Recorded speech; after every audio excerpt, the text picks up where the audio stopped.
boy.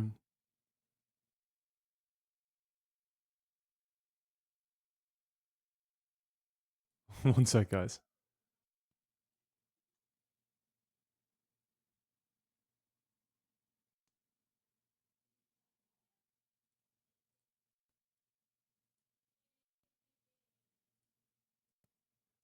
Welcome back. There we go. That's the one. That's got all the right buttons are pressed this time. It's part of the reason why this is running so late. I was having some mic problems. I hadn't hooked the mic up since I'd gotten back from the event on Saturday and just plugged her in, and things weren't firing off right for some reason. But we got her. Welcome back, ladies and gentlemen. It is Thursday, August the 16th, 2018. It is indeed another Technical Alpha podcast. If that intro hasn't convinced you otherwise, well, I'm sure we'll find a way to make up for it soon enough. Mr. Black, how are you doing today? Good. Busy day today, but good nonetheless. I just see that that's doing all sorts of weird and wonderful. Did I not do this last time? I did. Why did that not save? Oh, wait, maybe I did this. Nope, that's not it either. That looks amazing. Oh, good God. I did do this last time. Remember when I told you to keep talking? Why in the hell did that not save? OBS. See, I told you. Give us enough time and we would make up for it. And here we are. It didn't take very friggin' long, did it? Holy crap. All right, here we go. So we're going to do this. And you just tell me how your week was, sir. You just let me know how your week was. How was your week? Well, it wasn't that eventful. We did the charity thing, which went very well. Then I just pretty much have been streaming and finished the stuff with the triplex today. So I signed off on all that, and that's done. Get the keys on Monday. And just had some voice acting lessons before this. Nice. That's really about it. Just been streaming a lot, and that's it. I mean, it's really awesome. Nothing else has been going on. Yeah, no, I mean, my week hasn't been anything to write home about either, of course, other than the event, which was super successful, by the way. So thank you to everyone who came out to do to help us with that, or to just watch. We had a great turnout, and we had a spectacular turnout as far as the donations are concerned. So shout outs to everyone for that, and we look forward to hopefully seeing you this Sunday, the 19th, with Base Trade over there with Rifkin, and then, of course, beginning of next month as well. I'm hoping you're going to be there for that, too. But yeah, this week was pretty much continue to work on the website. That's all I've been doing, because I'm already over what I thought it was going to take me to redo this, but I horribly underestimated just how hard it would be for me to attempt to learn how to completely build a site from scratch in WordPress and try and make use of minor little bits of programming that I haven't had to use in a very long time. And really, my knowledge would have been useless at this point, because shit's changed a lot since I've last coded. So thank God. Thank God that I have wonderful community members like Nikki, who helped us put together the Technical Alpha website as well in like short order. We just put that up, and like I gave him like a little template, and it was done in like 5 minutes or some shit. It was ridiculous. So that was amazing. He was helping me today. We just got a bunch of stuff done today with CSS. CSS is just it's not that it's over my head. I just don't know it. If I look at CSS, I can see into the matrix. I can see the girl in the red dress, Jeff. But if you ask me to write it out myself, it's never going to happen. It's a foreign language to me. It's like being in that awkward position where you grow up in a household with two languages, and so you can understand by listening to the language, but if you had the written language in front of you, no, you can't do it. That's me, but in the reverse. And so Nikki's been this enormous help today, getting some stuff done. And then Squishnu is also another member, again with CSS, helping me out with some stuff to get things off the ground. And I've been trying to learn as much as possible because I don't want to like infinitely take their time. But some of this stuff is so fucking convoluted that the odds of me being able to just absorb that shit in one sitting and then just turn around and spit that out and have it work, it's probably not going to happen. But I'm trying. I'm trying, and the site's coming along. I'm pretty excited to relaunch it. I'm actually really excited to relaunch it, and eventually the Tech Alpha site, and then when I do the voiceover stuff, that'll all be under one host, all on WordPress, all there, so that I have access to it, so we don't have to keep bothering these poor guys every time something has to change. Because I hate being that guy. I hate being like every 6 months, and it's not like we get to talk to them very often. But you feel like that friend that only shows up when you need a favor. Like, hey, hope things are. So you got that truck still? Yeah. You know? How are the kids? Speaking of change. Yeah. What about it? Speaking of change. What about it? Change. Panic is gone. And it's gone. Whoa! You can't. Just went. Panic is gone. You can't just say that. God. Yeah, I know. I just went there. Okay. Now, Panic is gone. He is no longer the third guy. Despite the fact you're seeing him directly underneath of me on the screen right now. I know. Well, that's probably not going to change for a while either. At the rate I've been getting work done around here. Well, let's hope pretty soon we'll have a bigger webcam for the two of us. Yeah, no, that'll happen. Yeah. Yeah. But yeah, no. Panic is gone, and it is mainly because he got a promotion at work. Which, congratulations to Panic. I know he talked about it a little bit. Not even a small one. It was a pretty big. It was one of those promotions where the corporate ladder's in front of you, and normally you go one rung at a time. He didn't do one rung. It was a few. No, he just went up. He went up. Few. So he jumped the corporate ladder a little bit, and he also is a assistant manager now on an esports team. Yes, which means his time is limited. Very minimal. And you guys were seeing some of that with him not being here on maybe once a month or something, and it's just because he is a busy dude.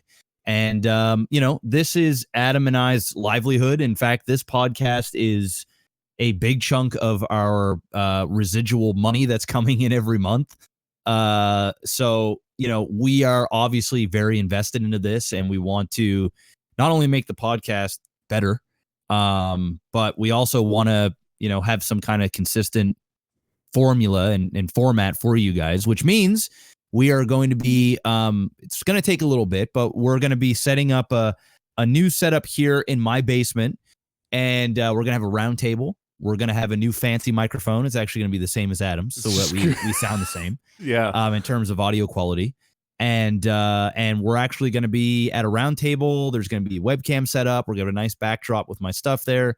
And we're just going to be in the same room, talking face to face, getting heated in front of each other, all that fun stuff. It's going to sound better, too. We won't have to rely on Discord anymore, which will be nice. We don't know exactly how it's going to look with the webcam from a distance yet, because obviously you're not going to be seeing us face on anymore. So we'll figure something out, but it'll take some more. It'll be like a nice reset on Technical Alpha being in Technical Alpha, because we're going to be kind of slowly testing out all of that shit. So we will be in the same room, same mics. Everything will be going into the same place, so it should sound more consistent for YouTube and whatnot. And it will also sound more consistent on the RSS feeds, because that's right. Whereas we were using different microphones before, no matter how good you are at mastering and editing audio, you can't really just magically make two microphones sound even remotely the same. Without all the technical stuff, because Adam will talk about that for 20 minutes. No, that was it. That's all I had. It's going to sound better. It's going to look better. Yes. We're getting ready for the next phase of Technical Alpha. We're not going anywhere anytime soon. No. So, Panic is gone, and it's he might show up on the odd podcast, but as of right now, it's just going to be Adam and I. Yep. We're just going to get back to our roots. We're also going to be doing what the fuck it's called, the retro verses again. So the we'll be Tetro verses. Yes, we're going to be picking that up now that he's going to be over here, and it's just going to be a lot easier. And that's pretty much that, which is good. And we also got some. I don't want to say anything. I don't want to jinx anything, but we'll also have some more ways that you guys will get something that you've always loved that could be added for our big Patreon goal. Because I believe that this year we're hitting 5K on that Patreon. I believe it. Hashtag believe.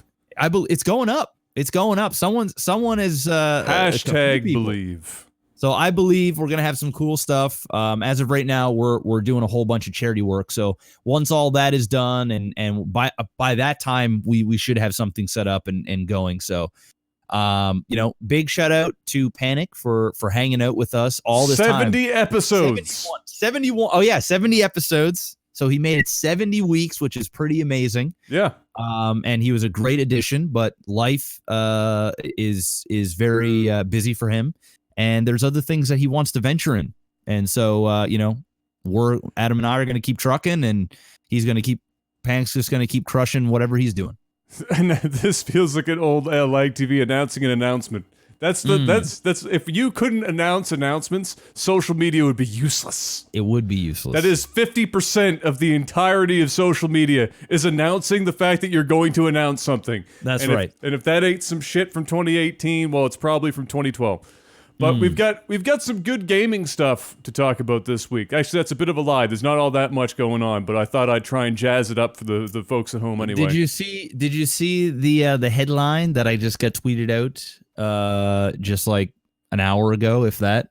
No, I haven't. I haven't been on Twitter very much this evening. Realm Royale has lost a whopping 97% of its player base in 8 weeks. Oh, I was going to talk about that a little bit today because I just recently, yesterday I checked in on their concurrent user it's bad thing. Yeah. Hourly concurrent users. No, I gotta look at your account now and see the actual. Is there a link? Is there a link to something? Yeah, right here. Well, I mean, here I just put it in Discord. Okay. I can't really see that in Discord, so I'm gonna have to just believe you or put it in chat. Okay. Okay. Because I can't minimize the video screen. Anyway, it's right there. This is what I got tweeted out. Great. That's a horrible logo for a website. They should probably pay me to fix it. Absolutely horrid. But anyway, they went from over 105,000 concurrent. That was when the hype was very real for the game. We were playing the game a lot. Everybody was playing the game a lot. Streamers were playing the game. And they have made some very, very questionable, actually not even questionable. They've just made some really flat out dumb decisions. Yes. With the patches. Some of which have been back to back, and then they've had a really good patch, but then because of those back to back bad patches, they lost a lot of their players. And and just recently they did another big patch that is not going over well with the community as well. They changed a whole lot of stuff. Game is basically on life support now. Yep. Nobody's playing the game. The only time it's being played is during those tournaments, those weekly tournaments. And they're there strictly for the money. The streamers will show up, they'll play it. The moment they're eliminated, they got to fuck off. Like they're gone. They don't play it outside of tournaments, not before, not after. That's the show. And the other issue that they have, and we'll talk about this, we can probably turn this into a segue, is there's a lot of other battle royales coming. And we've got the battle royale that's coming. We have Battlefield Battle Royale, and we have Call of Duty Battle Royale. And Realm is taking their sweet tits of a time to get out on the consoles. They still are not telling people when it's going to happen. They just said it's happening. And unfortunately, they lost their momentum. And now with these new Battle Royales right around the corner, a lot of the people that are playing Realm in what's left, which is anywhere between 2,000 to their hourly caps at a little over 6,000. Yeah, is their hourly peak. Yeah. So, by this time, I mean, even when I played the other night, they had 3,000 concurrent. Yeah. That were playing. So, I mean, even at the 3,000 or 4,000, the wait times to get in to games are well over 2 minutes now to get into a game, which is not good. You're playing against a lot of the same players because there's just not a huge pool. A lot of them are nubs. Literally, I can make top 3 every single game. There's a debate that they're actually just tossing in a bunch of bots to help flesh out the lists because there's so few people playing, and you require 80 people or so for a match. Yeah, there's been some talk about whether or not they're actually tossing in some bots to try and make it all feels like all I've work. just been smashing people, like smashing. Yeah. It's just been super easy. But I also think just a lot of people that were good at the game, a lot of streamers, they just stopped playing. You don't really see any hackers anymore because the hackers are like, fuck this game. I'm going to go hack in something where there's a lot of players. So it's unfortunate what's happened with Realm. I don't want to beat a dead horse. I mean, we've talked about it a few times. Just thought that was a little funny thing that we could add, but well, it's just silly. I was going to talk about it a little bit, but not in the sense of their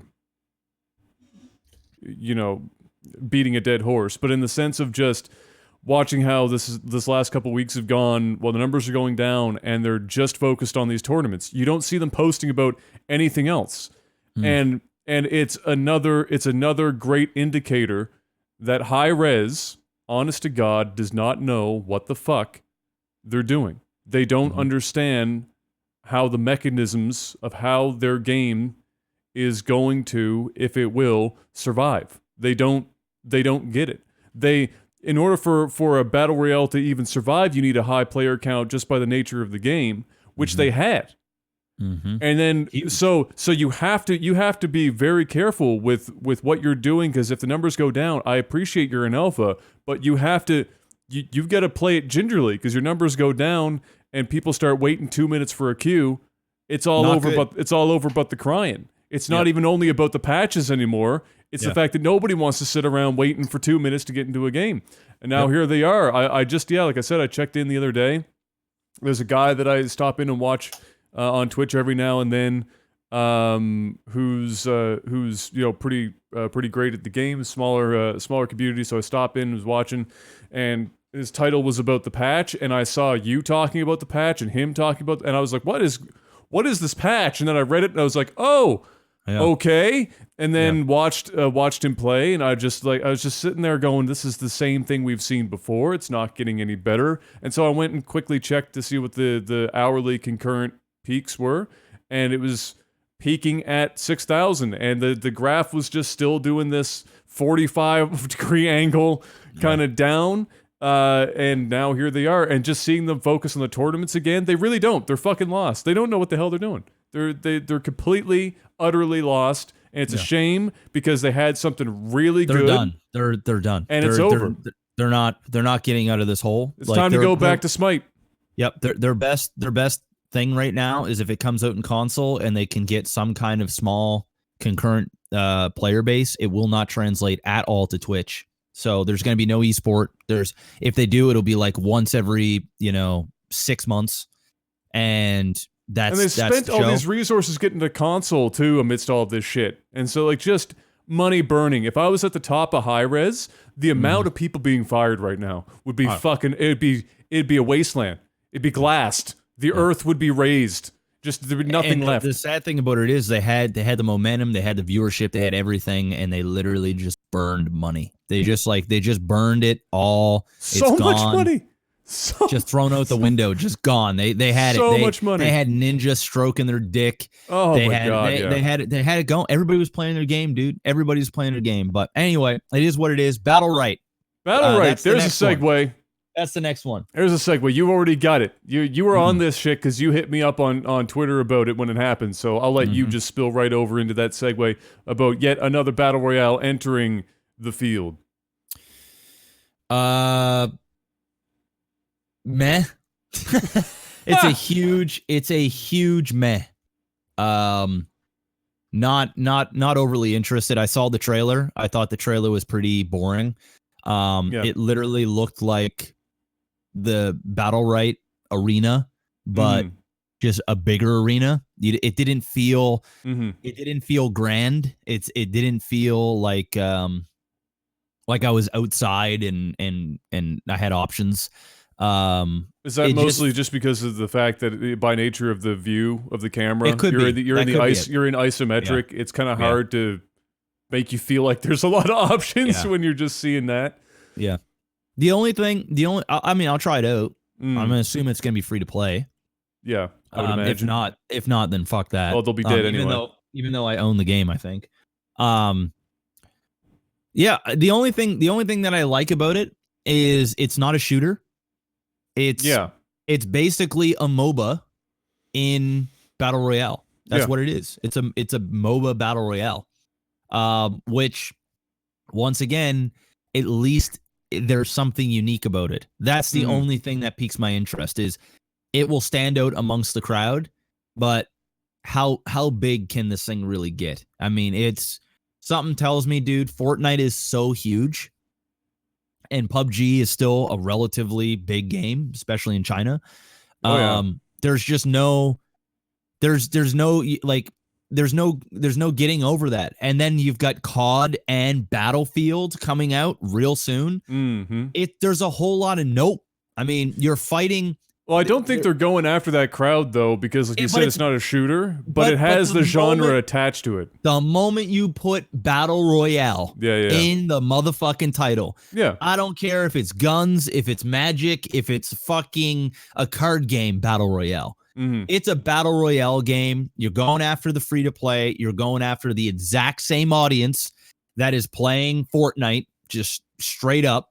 And in fact, it's going to be likely a harder game to play because it is a micro-intensive game. I played Battle Rite. It's very micro-intensive, and you have to use a lot of buttons. It's kind of like I guess it's like playing League. You got to really understand your hero. You got to understand the other heroes and all their abilities. The learning curve will be much higher. I mean, sure, it's just a Battle Royale, survive and win, but in terms of for the casuals that want to just pick up a game and play, it's going to be harder. And when things are harder, you're going to have that StarCraft effect where people are like, no, you'll have the more sophisticated players going to be like, yeah, you go play your fucking scrub games while us, elitists play our harder to play Battle Royale, get good kid. There'll be those, but there's not enough of those players to really blow it up, especially in a genre that's so big, that's already dominated. But we'll see. Maybe it would have. Well, I guess it's tough. It's really tough. Like, I could see the appeal of trying to enter the space with a MOBA and Battle Rite isn't necessarily a MOBA. No, it's an arena brawler. An arena brawler. So, talk about floating between a whole bunch of fucking genres, eh? So you've got like you got a genre. Yeah, it's like a genre within a genre, and now you're going a genre within a genre within a genre. This is becoming the Russian nesting dolls of a fucking video game. Yeah. And when you do that, you have to imagine, and maybe it doesn't play out this way, but you have to imagine that the slice of the possible pie that you have available to you as far as the people who are interested in that, Russian nesting doll of genres gets smaller and smaller, right? Yeah. Because you're obviously unlikely to appease the people that want a shooter within the Battle Royale space. You're not necessarily going to appease the MOBA genre, and you're getting close, I guess, in regards to the arena brawler, because it's still basically an arena brawler. You're just blowing the map size up by the sounds of it, and then adding the mechanic of a shrinking overall playable area. And so I guess it would have been tough for them to say, look, we're coming out with this thing, and we're not going to call it a battle royale. We're just going to name it a different mode within the game. But people will look at it and still be like, it's a battle royale. It's a battle royale. Yeah. But then they don't get necessarily lumped in with Fortnite and all this other shit, but they have to call it almost a battle royale, which it's a double, it's a rock and a hard place. No matter what they do, they're kind of fucked. But like you said, at the very least, it's different, which is what Realm had going for it. Even though it was also a shooter, at least it was different. It's not anymore. It's basically just Fortnite without building. Good. Yeah. And so I watched the trailer. I agree with you. The trailer didn't do any and there was like that justice. Weird thing at the end. Did you see that? Like where there's this artwork where there's this chick like standing on a mountain or something, and it shows that for like 20 seconds and nothing happens. I'm like, what the? That was like the weirdest cut, dude. It feels like honestly, this is rushed as hell. Yes. It's like battle. It's very. I don't know what the concurrent playership is on BattleRite, but I'm going to assume it's not great. And the game was probably dying out. I know for a while they were paying streamers. I got offered to get paid. Actually, did I get paid? I think I did do one sponsored stream for them. I think you did for them for one of my agencies. One thing, yeah. So anyway, I got paid to play that, but I know that they came back at me another time. In fact, I think they were. I had pitched to them to do a LAGTV tournament and them be the sponsor. Because they were sponsoring a whole bunch of streamers to play their game. Mm-hmm. Here's the thing. Once in BattleRite paid a bunch, they actually did the right thing where they paid streamers to play their game, and the game is actually not bad. It was pretty fun. Problem is the streamers just had other shit to play, and at the time when BattleRite was coming out, they were going after that MOBA thing. So they were going after the League of Legends players, because at the time I was on my way out of League, and they were going after a lot of the players from TSM. Like I remember talking to my agent, and he was talking about some of the other TSM players were potentially getting on board, and they were really going after that. And so they made the right moves. The problem is the communities or just the gaming Twitch world at all just rejected BattleRite. It was just like, this is just not it. This is just not the next big thing. And I think that the game was dying out. I could be totally wrong on that. I have no idea. I don't know who plays the game. I never hear about it. I never see it on Twitch. So in terms of a Twitch thing, the game is either dead or on absolute life support. And so their only shot, I believe, is to make a battle royale, is to jump on the bandwagon. Battle royale is just a mode. It's not a genre. I guess it is a genre now, but in all reality, it's really just a mode. Any game can become a battle royale. It's the new deathmatch. It's the new deathmatch. Yeah. And I feel like they just took their game and, like you said, made the map bigger, made a little blue wall that comes in over time, and said, have fun, and drop you out of some school bus or a fucking plane or a choo-choo train or whatever, fall out of the clouds, whatever the case may be, and call it a day. And I think at this point, Fortnite is so big. It's that Call of Duty effect. You remember when Call of Duty is still really big, but obviously Call of Duty has gone downhill. I mean, even fanboys of Call of Duty are like, fucking Call of Duty, right? They're just over it. Yeah. You know, the only franchise that has upped their game over a long period of time that come out on a semi-regular basis, although it has been a while, is Grand Theft Auto. Grand Theft Auto is really at this point the only franchise that come out that has that Call of Duty effect where people are lining up. I know there's still people that line up for Call of Duty, but it's not like it was 10 years ago or 8 years ago or 5 years ago. It's really like, oh, it's another one. Fortnite is Call of Duty. It is the new Call of Duty. It is on every motherfucking platform. It's on the computer. Everybody and their dog's playing it. Everybody at school plays it. Everybody at work plays it. Your parents heard of the shit. Everybody knows what Fortnite is. Fortnite is literally putting gaming on the map, on the if there is a game that ESPN is going to really push other than like Overwatch, because Blizzard just pays obscene amounts of money, it's going to be Fortnite. Fortnite will be the game that will bridge. We thought it was going to be LoL. It wasn't. League of Legends fill stadiums. They still are huge. Obviously, they've peered down, but there has been a time and place for them. Then Overwatch came, and it's only big because Blizzard. It's not a huge game on Twitch. It's not really a game that people watch a lot unless it's just a professional league. People will tune in for that. And, of course, there's a big concurrent viewers that play the game. It's kind of like Destiny. There's a lot of people that play Destiny, but it's not really watched all that much on Twitch in comparison to other big games. So Fortnite is going to be that game that is, and has started. It's the game that has, when you are at the kitchen table during the holiday season, you're going to talk about two things. You're going to talk about Donald Trump, and you're going to talk about Fortnite.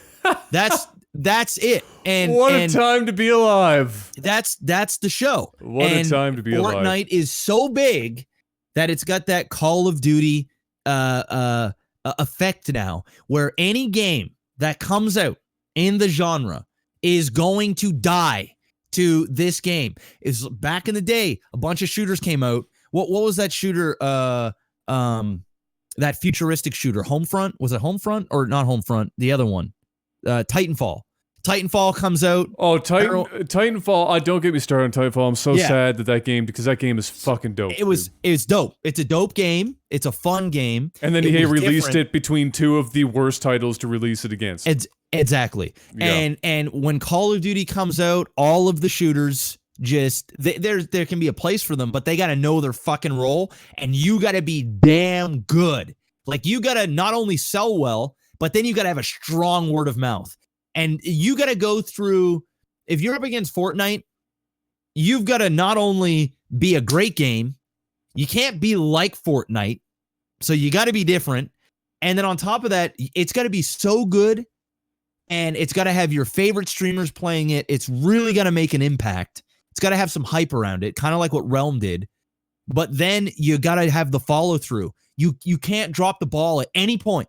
You can't drop the ball, and then you got to convince your friends to play this game with you, because ultimately, no matter how good the game is, and you want to play it, and you're like, fuck, I'm so tired of Fortnite. It's like League of Legends. Fuck LOL. I hate LOL so much. I'm tired of this shit. But then what are you going to play? Are you going to play Dota, which is a much harder, uglier version of League of Legends? Or are you going to play HOTS, a super casual fuckboy in terms of skill compared to LOL? No, you have to play League. So no matter what, even if you identify more with HOTS, because I like HOTS a lot more than LOL. The problem is there's not a lot of people that do. So if you want to play with your boys or your gals or whatever, you got to play the game that everyone's playing. Unfortunately, everyone's playing Fortnite. The fucking rap artists are playing it. The actors are playing it. I can't even watch a UFC podcast without someone talking about Fortnite. Everyone's playing it. So when you come out with these games like what Battlerite's doing, you have got such a steep hill to climb, where at this point, at best, you are just hoping to break even and just have a free shot at this, or it's your last ditch effort on your own dying game. And I guess if you're going to do a last ditch effort, why not make a battle royale? Yeah. I guess. I don't know. I can only see the metrics so far back, but Battlerite's sitting at around hourly 3,000 on average. Yeah. Which sounds okay. We perspective. Let's fucking talk about perspective for a second. When Fortnite and PUBG fucking landed and people really started talking about concurrent players, before that, the only people really talking about concurrent players was, how many people are playing WoW? How many people? It was like an MMO figure that people talked about. Now, all of a sudden, it's a thing that we talk about in regards to multiplayer, or competitive games in general, or these shooters. And specifically, it seems to center, and not just, I don't just mean here, but it's what you see people talk about in regards to Battle Royale games a lot in general. Mostly because, like we said before, it depends so much on the concurrent user base to keep matches going quickly, all that stuff. So, but perspective, one, depending on how many people are supposed to be in each and every match, 3,000, 4,000 people, you're only looking at 30, 40 matches happening at the same time at any given moment, which is not great. So maybe they I don't know, maybe they don't make it 100. Maybe they make it 30. Possible. Maybe they make it 50, right? Yep. I would assume that they're probably going to make it less than 100 or 80 or whatever, just by nature of the type of game that it is. It's one thing to have that many people running around with 2 skills and a gun. It's another thing to have them running around with 4 skills and ultimate and all this other whatever else you're going to add in into this kind of genre of games. So maybe they are going to run it with less people. That would probably help kind of work that out in regards to how many people are playing their game.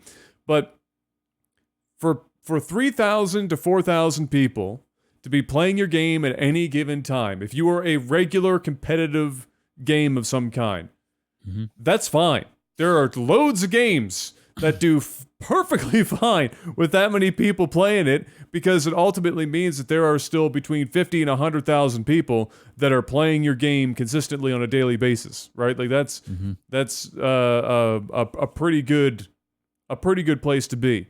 So really, it is just the downside of the fact that for the battle royale genre, you need so many people in order to keep things moving at a steady pace. So yeah, we'll have to wait and see how Battle Right tackles that problem, because they would know already what their current base is like. The odds of them pulling in... They'll get a push when they come out with it, right? Yeah, but it's not going to be like 80,000 people an hour push, right? It's not going to be that shit. You know, probably go up to like 12, 15. Yeah, they might break the 10. They might break the 10 spot, and then we'll see if it holds. We'll see what happens there. They'll probably pay streamers to play their game and stuff. We'll see what happens, but I'm not getting overly excited. I'll try it out. We'll see what happens. It might be great. It might suck. It might just be meh. Either way, it's another battle royale. It is.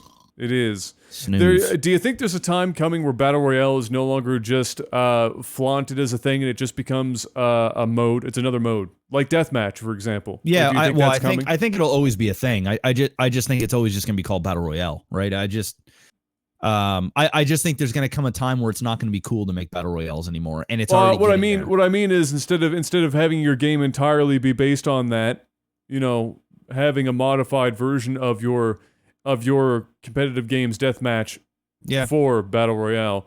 Yeah, maybe something like that happens. I don't know. It's just possible. It's just, again, it just takes so many players that you almost have to build your game out to be prepared for it. Like, you can't really, there's very few games that you can just slap that shit on there and off to the races you go. You can't really just flip that switch. So yeah, we'll wait and see. But yet another one coming. We'll see how that bad boy turns out. Even within, just an interesting note before we moved on, if you look at the comments on YouTube for Battle Right's trailer, even the community is not so sure. Well, I think the reason why is at one point somebody, and I read this somewhere, and I could be wrong because it's the internet, but somebody said that they had basically somebody that worked there, or one of the higher ups, said that this will not be a battle royale game. So at some point they had said something into the fact that, you know, we're not going to be a battle royale. Kind of like when High-Res, Erez, the CEO, said that they would never turn into Fortnite. Automatic weapons. And then all of a sudden it's Fortnite. Yeah. And now look what happened. Congratulations. You played yourself. You played yourself. Get fired. You played yourself. All right. Moving on from that. What do we got here? Oh, Jeff, do you remember Diablo 2? It was a great game. And it's a real shame that Diablo 3 was never made. I'm sure it would have been fucking amazing. But good news. Good news. There are more Diablo projects on the way. And apparently not just one, but a couple. One or more. And so we don't know exactly what they're going to be. We're apparently going to be hearing at least about one of them sometime this year. So we'll get to find out at least one of those projects. But if there are multiple Diablo projects going on, what are your guesses? What are your guesses? If there were 3, let's say there were 3 Diablo, because it sounds like there's 3. What are your stabs at what is coming down the pipeline for Diablo? Battle Royale. Diablo Royale. Diablo Royale. Just another expansion, I would imagine. Okay. more like another area. So Diablo 2 bosses. expansion is what you're saying. Yeah, Diablo 2 expansion.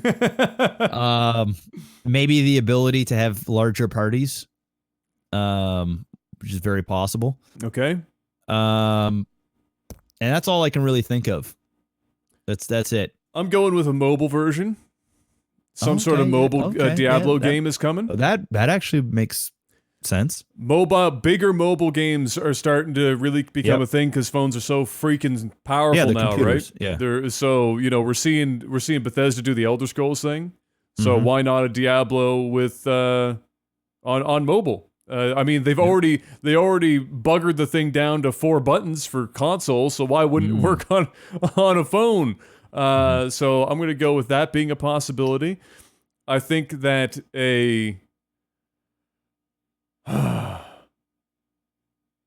some sort of revamp of Diablo 1 or 2, or a revamp of both packaged for release is coming. Like Blizzard's like a remastered version of some kind, or like I would fucks with a Diablo 2 remastered. Yeah, like something along those lines. They did it with StarCraft. Why wouldn't they do it with Diablo, especially if they're going to have other projects coming? And if that's the case, that might be the first thing that hits. Yeah. Because they like to use that stuff as a little teaser for here comes more. So the last one, if it isn't already, and I honestly don't know, Nintendo Switch. Because everything is going to the Switch. Well, people in chat just said it got announced today it's going on the Switch. Oh. Yeah. Well, there you go. Yeah. Well, there you have it. I don't know if that's one of the things that they were saying were coming. If it is, then we've already limited what else can happen. But those would be my guesses anyway. That makes the most sense.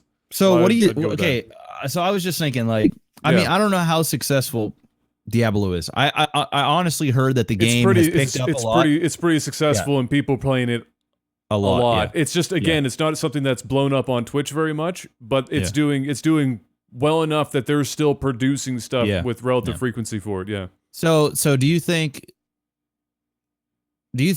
Diablo would benefit from, instead of making an expansion or adding more projects to the game, to just come out with Diablo 4 and package a new expansion? Obviously, you're gonna have to make it a little bit bigger, but you can always use the excuse like, this is gonna be expansions coming every 6 months or whatever, free expansions or free whatever being added. Do you think they would benefit from sort of not at this point hitting the reset, because Diablo 3 has been out for a while?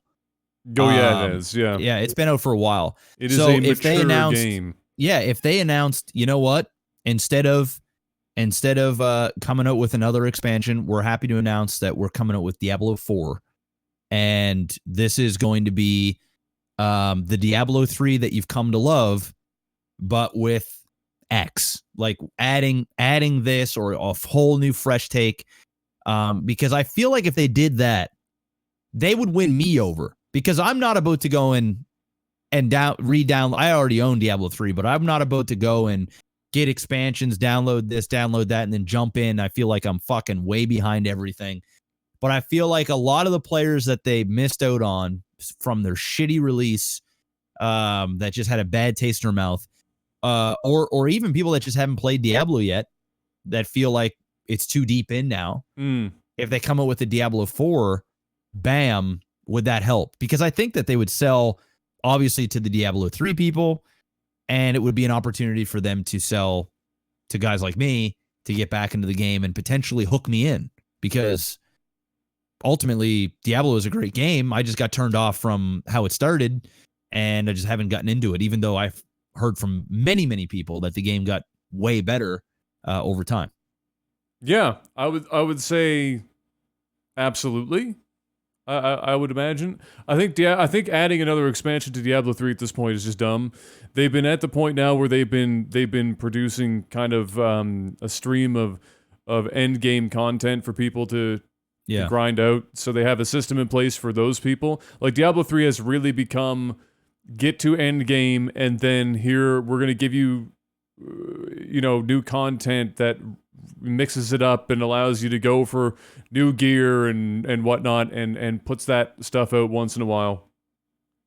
And so, and that's how it's kind of sustained itself. That's not, I don't know if that's the Diablo I want, but it's what's popular, I guess. And so I imagine if they came out with another Diablo, it would follow a similar formula. They obviously have learned from the launch of Diablo 3 as what not to do. Yeah. So they know that much. And I agree that it would help, a Diablo 4 would probably help capture some people that were turned off by the original launch of Diablo 3. But I think they have to do more than just put out Diablo 4 for that to happen. I think that they actually have to make Diablo 3 more like Diablo.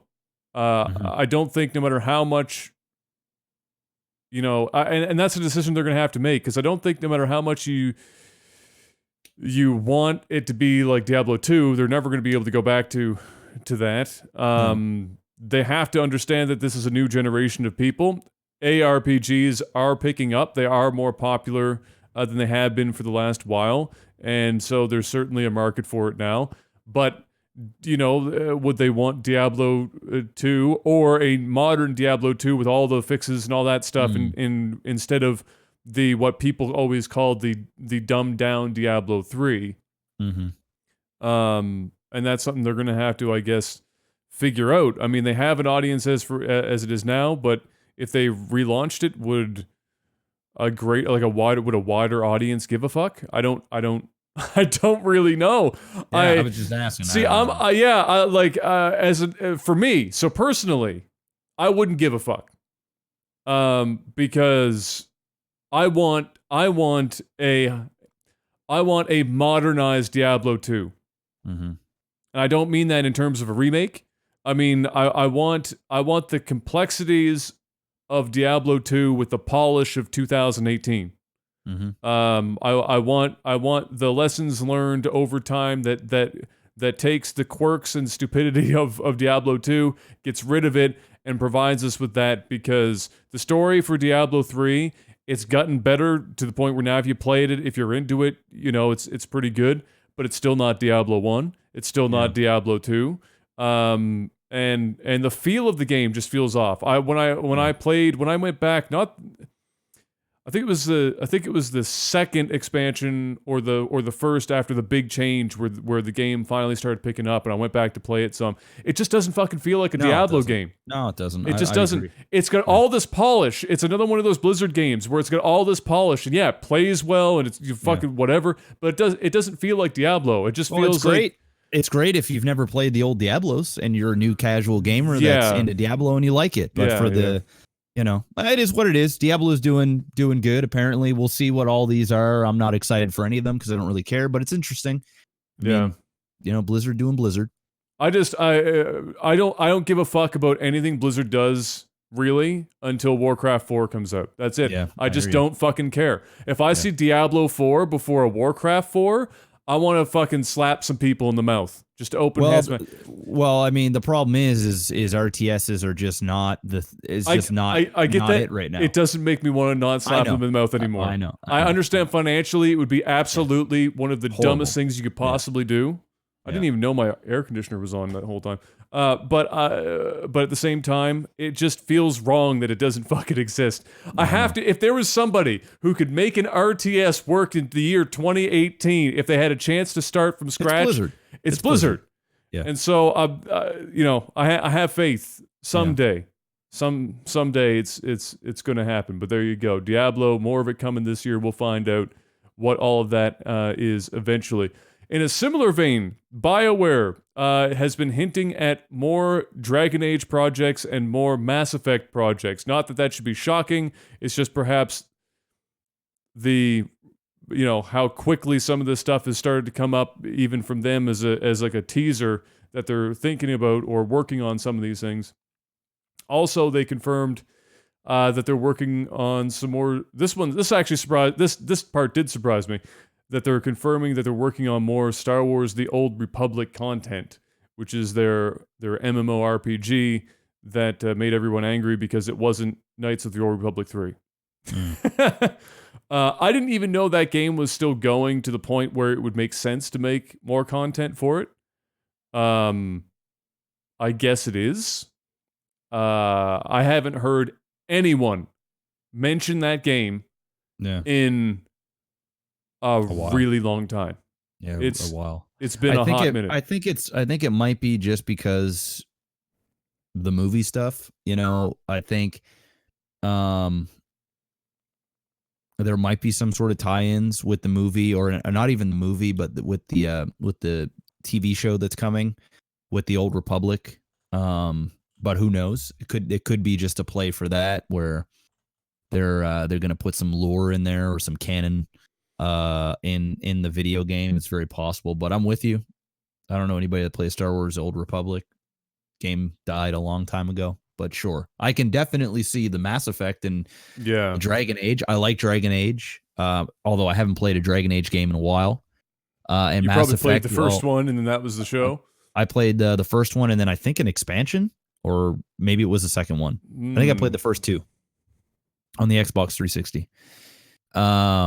But yeah, I'm not like I'm going to buy a Dragon Age game. And for Mass Effect, it's Mass Effect. I mean, it's one of their biggest, if not their biggest game.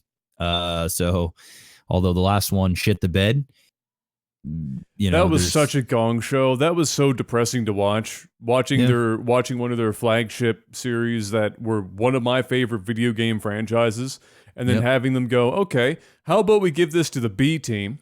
And then on top of that, we're going to force them to bend the Frostbite engine to try and do some shit that it wasn't designed to do, and then give them like 3 days to do it, and then put that shit out there and see what happens to our franchise. They basically Assassin Creed their Mass Effect game, which is what you don't want to do.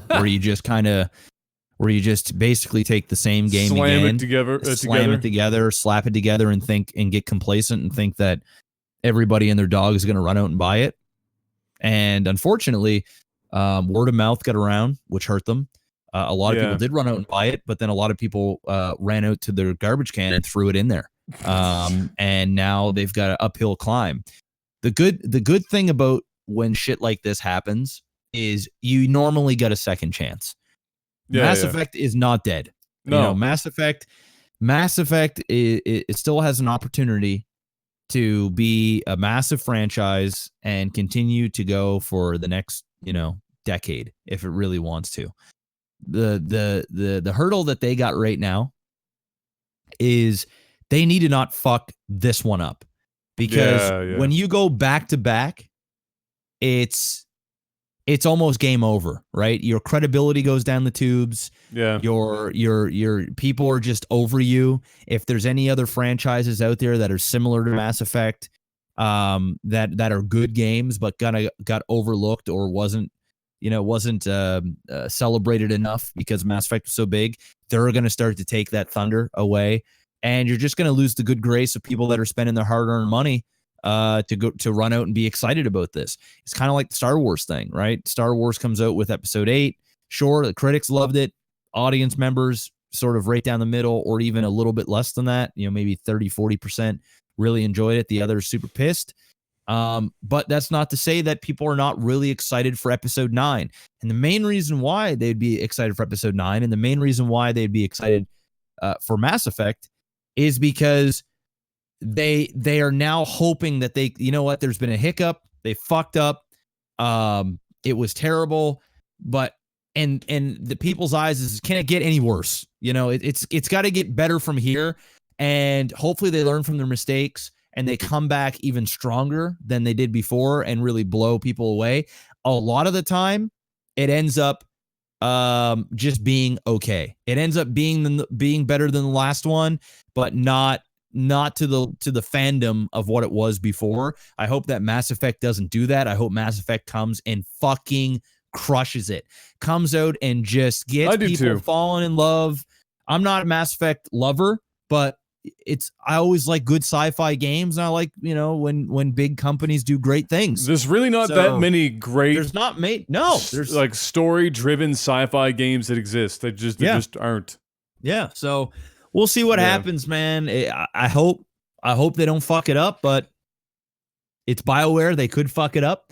but they also could smash it out of the park. It's just one of those companies that you're just like, who knows? Well, especially now the BioWare isn't really the BioWare that used to that existed anymore.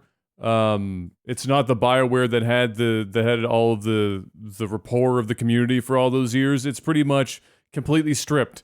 So you can't just say anymore, it's a BioWare game coming, I need to pay attention. Yeah, no. You can't do that anymore, which is highly unfortunate, but just an unfortunate sign of the times as well. This is just a week of people acquiring and bringing back stuff and whatnot. Do you ever play Timesplitters? Yeah. GameCube. Yeah, Timesplitters was a pretty dope game. Yeah, it was good back in the day. It was made by a lot of the veterans that made GoldenEye, for example, and had a pretty big following. And a lot of people have been waiting for another Timesplitters game to crop up. And over the years, there have been several, whispers of a Timesplitters game coming here. Oh, here it comes. Now we're going to get more Timesplitters. And people would look for it during E3s and stuff. And then people just stopped talking about Timesplitters because it just never came to fruition. But now, both Timesplitters and another game that had a cult following called Second Sight got acquired by THQ Nordic, who has been on a bit of a tear, snapping up some of their first of all, their own old IPs and getting some other old IPs that had good solid followings that could really use a refresh or would do well in today's market. And so they've snapped these two games up under their subsidiary Koch Media. And so it's looking like, and they're talking about it, obviously they're going to do something with those IPs. They now own both of them. So the question becomes, what are they going to do with it? Are they going to do what they've done with their other games up to this point while they've been, because THQ almost went under. Like, I don't know how many people know that. I'm sure there's a number of them, but THQ almost died. And then they just barely pulled that shit off, got out of it, and they started to remaster and update even and add to, like, for example, Titan Quest, and like add content to older games and stuff and keep themselves going that way. So my guess is that we might be getting a remastered Timesplitters or a remastered Second Sight, and then perhaps down the road getting a new full-on Timesplitters or a new full-on Second Sight, which would be cool because both of those games weren't necessarily, the standard game in like a shooter genre. They kind of stood on their own. Yeah, Timesplitters is more like I never played Second Sight, but Timesplitters was more like not Quake, but a little bit of Quake, like Unreal Tournament type style. It was a faster game, like one of those almost like Doom. That's it. Yeah, that's a good one. Yeah. So anyway, I mean, sure. It's not hurting anybody. I would not be upset if we got another Timesplitters game. No, I wouldn't complain. I mean, for me to buy it, it would all depend on what the trailers look like and what like an E3 reveal look like to get me excited about it. The love is there, but I would need something to get me excited, right? It's like, you know what? I could eat right now, but I'm not, I'm too lazy to go upstairs. But if there's a nice smell in the house and I'm smelling the food, it gets me going. My mouth starts to water a bit. Okay, I'm going to go upstairs and get a piece of whatever's on the stove. That's how I feel about Timesplitters. If they made something that looked really cool, I'm in. If not, if it looked meh, I'll pass. Yeah, it's I don't know. THQ Nordic hasn't really done anything particularly bad since they've been back on this kick, so I'm hoping that they continue with that. And Second Sight kind of falls into the same category as some of these, like, psychic shooter things that we've been seeing as of late. Yeah, kinda. Yeah. And then we like Quantum Break. Yeah. And now Sony's got one that's basically exactly like Quantum Break, and I can't think of the name off the top of my head right now, but there's another one of those. So they're popular. Look what I found. in my I was gonna say, found a stack of t-shirts. This is some old school shit. I haven't seen that in a hot minute. Yeah, I was gonna say I haven't seen you rocking one of those bad boys in quite some time. So there you go.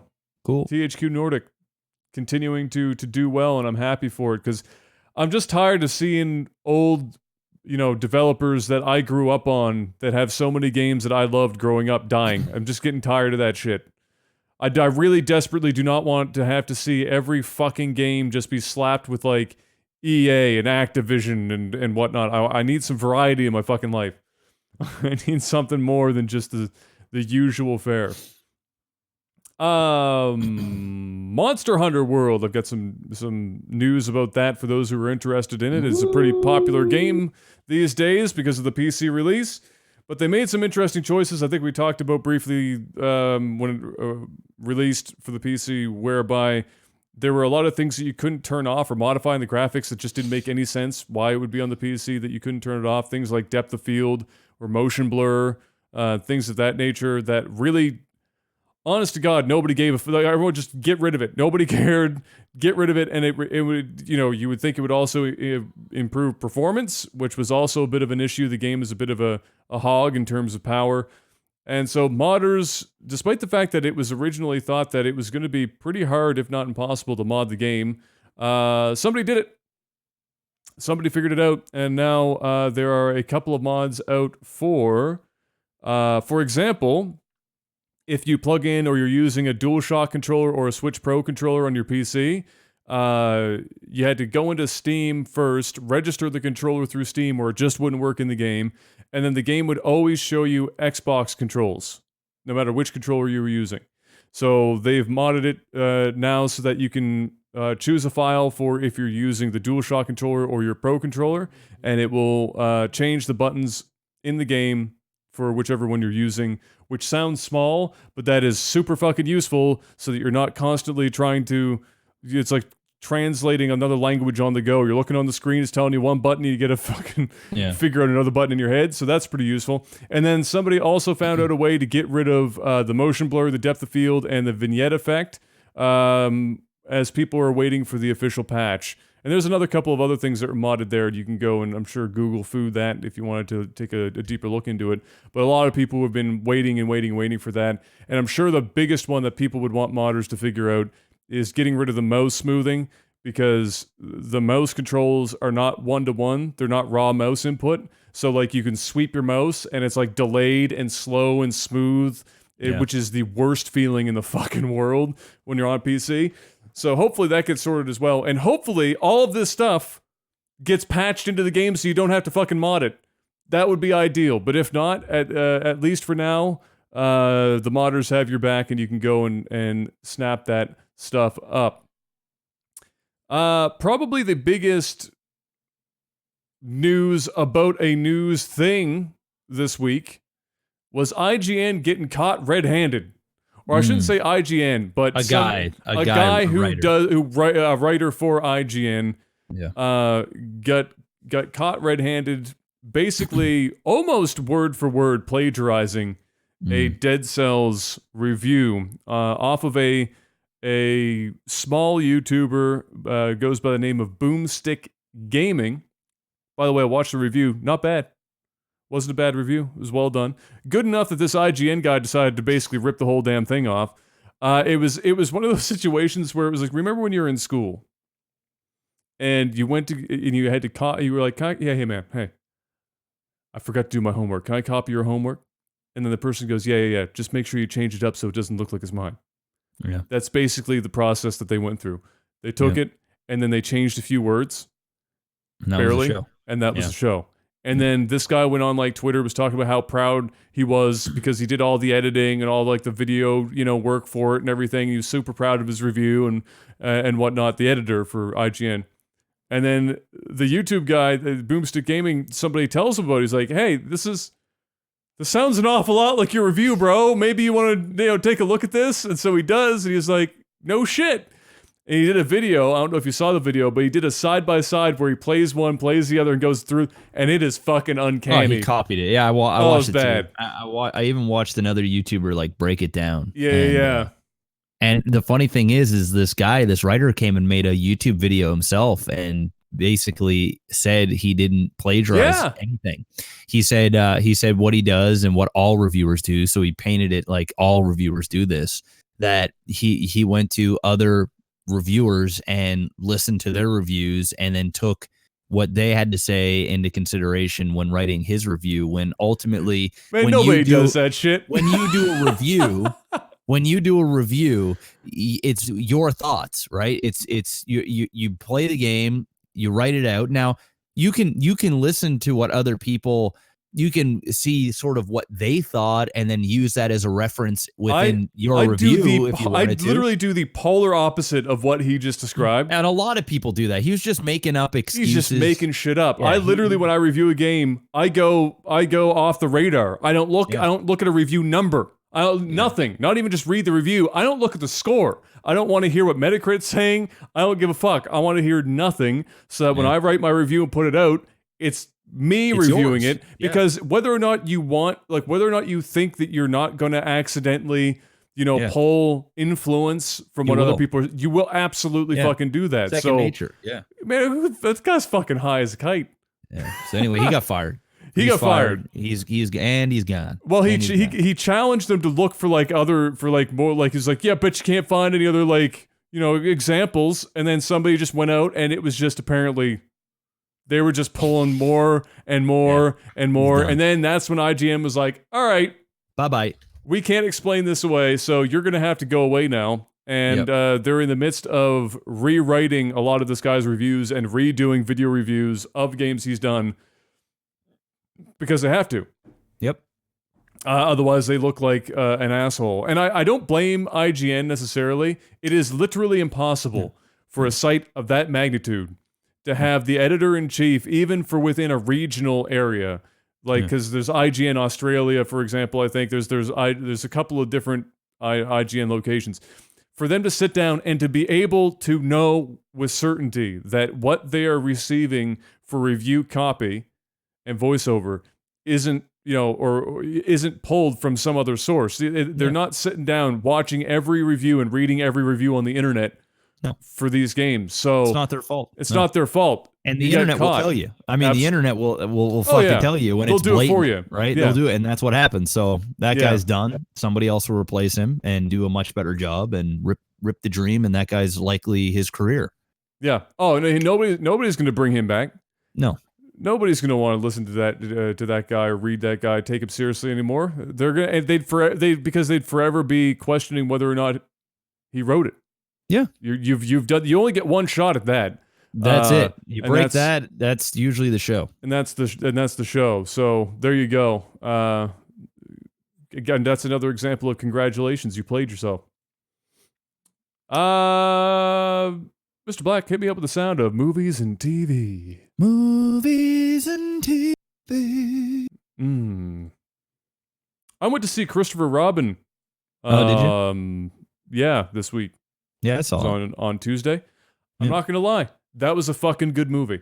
It was good. I laughed a lot. I laughed a lot more than I thought I was going to. I'm not into kids' movies at all. Like, I don't know. I didn't read that as much of a kids' movie as I thought I was going to. I read it as you bring your kid to it thinking it's a kids' movie, but this movie is going to fuck your entire life, dude. That movie, I'm not gonna lie, it fucked my life up because you and I are both Christopher fucking Robin in that movie. We're both workaholics. We've both gone through large periods of time ignoring literally everything short of shitting and sleeping for a couple of hours a night doing our work. And so to watch that mirrored on the screen, that's not for the kids. The kids go there. Hell, even Winnie the fucking Pooh, half the shit coming out of his mouth. I know. Usually, if you're watching like a kid's cartoon or a movie, there's like this 80-10 or 80-20, 90-10 split of all of this reference and joke is going to be for kids over here for 80%, and then 20%, we're going to write some jokes in that only the adults can get, and then the kids watch it later on and be like, holy shit, they made a dick joke in SpongeBob SquarePants. All right, this movie was more like 90% of this was to fuck up all the adults sitting in the theater with the kid that they probably ignored for the last 6 months, and then the other 10% is for the kids where they can laugh because... That's it. I actually agree with you. I agree. Like when I'm looking back at it, it's still, I would say it's a children's movie, but it's adult themed. It's like it's playing homage to all of the because likely the people that went know what Winnie the Pooh is, right? Like, yeah, of course. They grew up with Winnie the Pooh. They grew up with Winnie the Pooh. It's for them, yeah. Exactly. So, but then you could take your kids if you wanted to, or just go with your girlfriend or whatever, which is or I want my wife. But if you had a little kid that was like 5 or 6 years old and you want to take him to see Winnie the Pooh, there's nothing there that's like overly scary. There's nothing there that it's pretty friendly. There are like some dark themes for sure.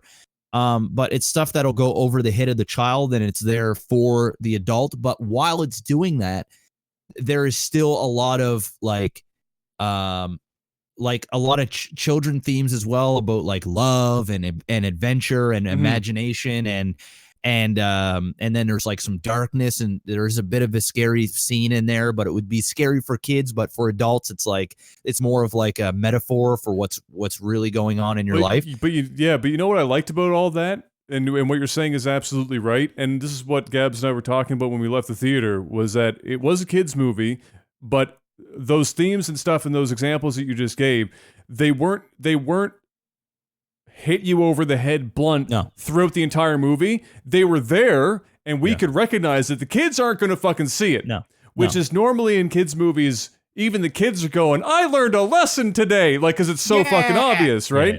But what they did was they deferred all of that shit literally until the last, like, 30 seconds of this fucking movie in that scene in the office where he stands there and all the characters of the movie are on screen at the same fucking time, and they literally, like, read it off verbatim. This is what this movie's about, kids.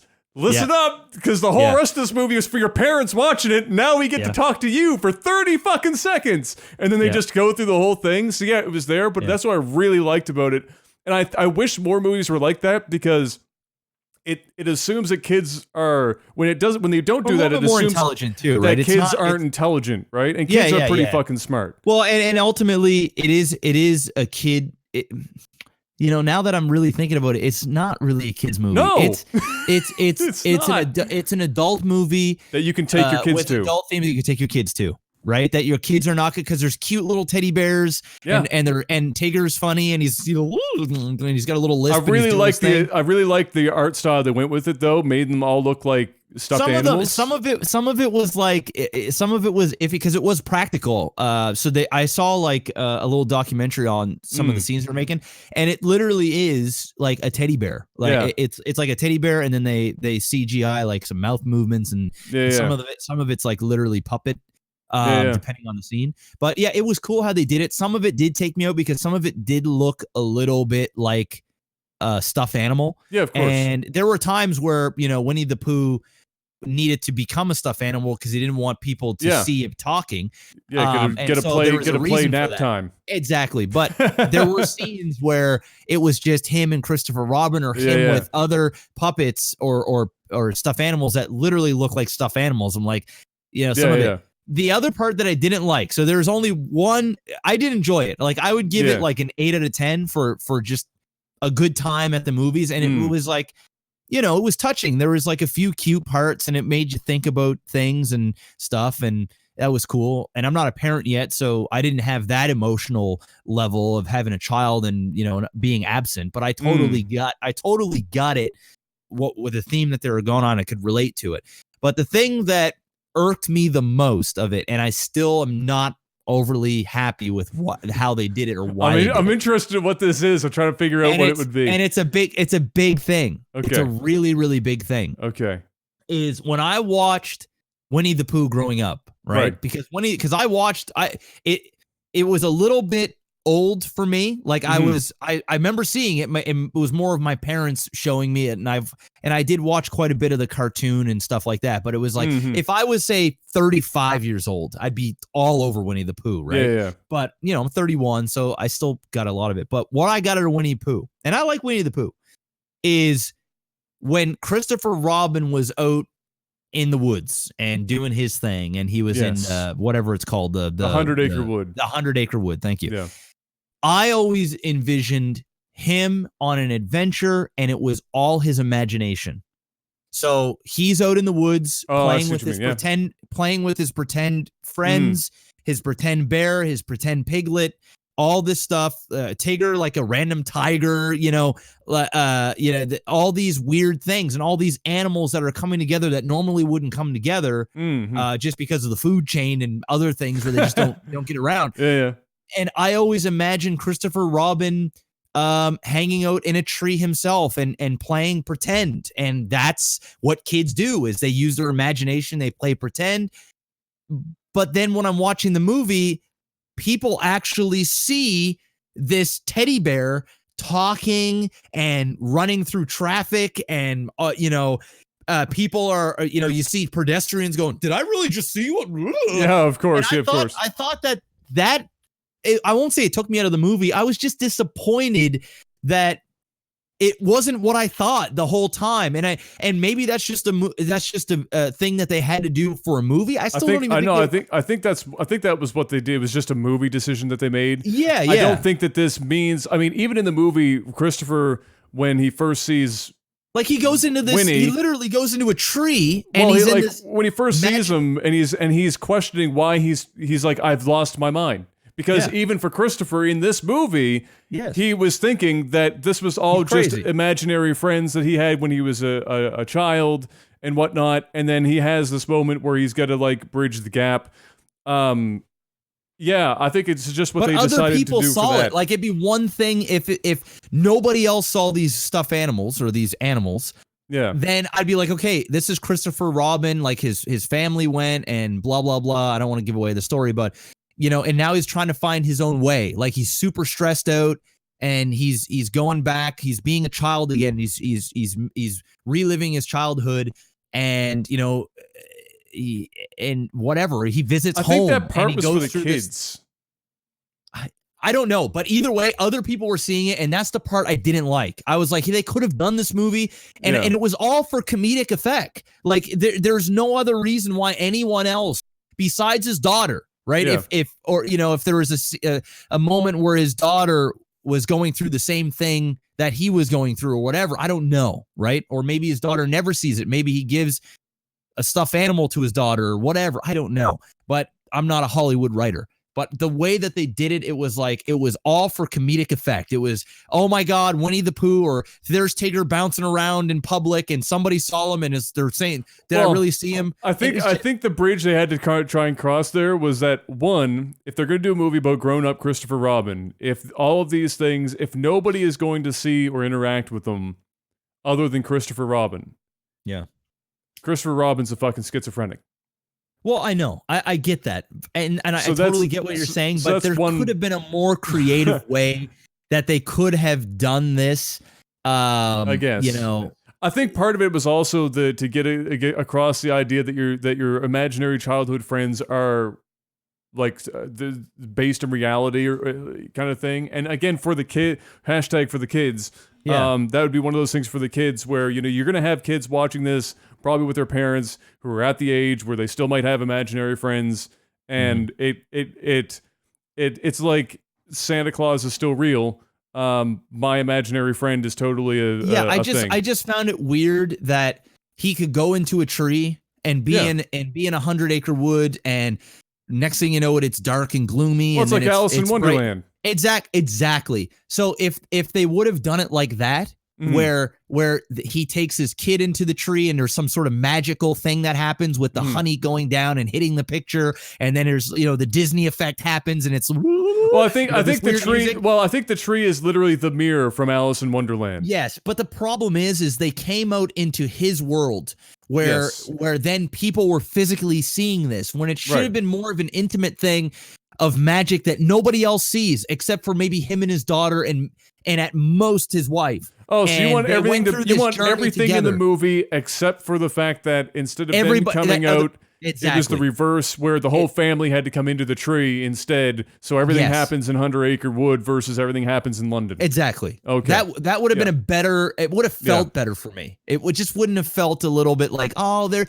A lot of the magic's gone. Like the imagination is gone. Your own personal experience is gone because now other people, everybody is sharing it. Not just your loved ones that are going through this with you, but it's everybody. Joe Schmo, Blow, Doe, fuck boy in a taxi or whatever. They're all seeing it. Which I think is didn't like important that. why most of them they see it and they kind of acknowledge it, but they're convincing themselves that they didn't. Yeah. So they did attempt to try and keep Yeah, that I get it, but space. yeah, I understand. I'm not letting go of my point of view. I didn't like understand that. it. I understand. I understand why you wouldn't like it. It didn't bother. That didn't even cross my mind when I watched the movie. But I get why that it's would not be a deal breaker for me. No. It just would have put it up to like a 9 for me if they would have done it a little bit more of a creative way. Yeah. And tied it into imagination and family and things. I would have liked it just a little bit more. But I'm nitpicking. Like that's good. When I'm nitpicking on things, dude, it's usually a good thing. There are very few times that I can watch a movie and recall almost anything about the movie 3 days later. So the fact that I can remember with the amount of minutia anything about this movie says that well I actually well acted. Yeah, Nice. I really didn't see anything wrong with it in general. I thought it was all very good. It was I think the biggest surprise for me was the fact that it dawned on me about 15 minutes into the movie that this isn't a kids movie. I was surrounded by kids in the theater, but it was my first thought was this is a movie for adults that you can bring your kid to. Yeah. Because there was no kids for me. This is more for. I was in like on a late show. I went at 10 o'clock, right? So I was it at was Tuesday like, afternoon, and it was just a bunch everywhere. of couples for me, right? It was all couples our age, maybe even and the older, kids were just laughing because they did a good job of tying all that in, and the adults were laughing. Like everyone was laughing. It was because the theater was pretty full when I was there. So yeah, thumbs up. I went and saw 2 movies. I've been on a movie kick, and we're actually going tomorrow to see Alpha. But I saw The Meg. So I saw The Meg with Jason how was Statham. that? It was okay. The writing horrible. Okay. I mean, it is on another level of bad. It is the a Jason Statham movie, though. I mean, are we expecting god awful? But Okay. there are 2 really good performances. Okay. Jason Statham being one. Okay. Although I still don't think it was a role for him per se, but he did a great job with the material. And there's a little Asian girl that's in the movie. She was incredible. Is she like one of those unknowns that just got she's picked up just for a this? little tiny Asian girl that was like, and she's never really a damsel, never really ever a damsel in distress. She was just a cute addition to the story. She was you mean the literal like child of the little movie. child. Yeah. Okay. This literal child. She was amazing. Like she was really, really good, really cute. Acted really well for a child, and actually elevated the acting of some of the other people around. Like she showed them up. Even though her part wasn't huge, but when she was there, it was good. In terms of the effects, they were great. I mean, they were on point. It looked really, really good. The shark looked great. First 3/4 of the movie is actually them sort of discovering the shark. There's like a lot of scientific stuff, and then they blew all of their CGI budget in the last 20 minutes. Well, there's a little bit in the first half hour, but the vast majority of it was the last 20 minutes. But the last 20 minutes was great. I mean, it was high octane. It was crazy. It was Jason Statham doing Jason Statham. There were some good one-liners, but man, there's a black character. He's awful. There's that chick from the Orange is the New Black. And she's actually a really hot chick, but in this movie, Rose, that's it. Her hair, I couldn't stop. Even Kayla was like, the fuck? Her hair was so greasy. Like her hair was glistening the whole movie. She would get in the water and then she'd get out. It was just greasy, glistening. And it was like to the point where it was like B44. You know how they had like spikes and shit and it would be like stuck there? It was like that. It was fucking terrible. And she's not a good actress at all. Like, it was bad. Then there was the main rich dude that was funding all of this. He had one good scene, but all the rest of it was sort of over the top stupid. Dude, it's a bad movie. It's not a good movie, but it's a good time at the movies. It's like, it's one of those things. If you like shark movies, it's Sharknado with a budget and with a couple of really good actors. And that's the show. Like, it's really, if I had to give it a rating, it's like 7.2. Ruby Rose, that's her name. Ruby Rose. she's horrible. Don't stop. There's more news around her, actually. We can talk about she's got like another part coming up and shit. But anyway, so the mag was don't rush out and see it in theater. And definitely don't see it in 3D because there's only one real 3D scene. But if you like Jason Statham and you like shark movies, and you're not interested in dude, there's some scenes like in the movie doesn't take itself. The problem is the script doesn't take itself serious, except for there's like 2 scenes where it's supposed to be really emotional, like really, really emotional. But there's so much cartoonish characters around and there's so much ridiculous chaos that the scenes are cringe because they're sitting there trying to give you a scene out of John Q. And in a movie that is just, it's not. That's Sharknado. That's Sharknado, and it's horrible. it's cringy. It's bad.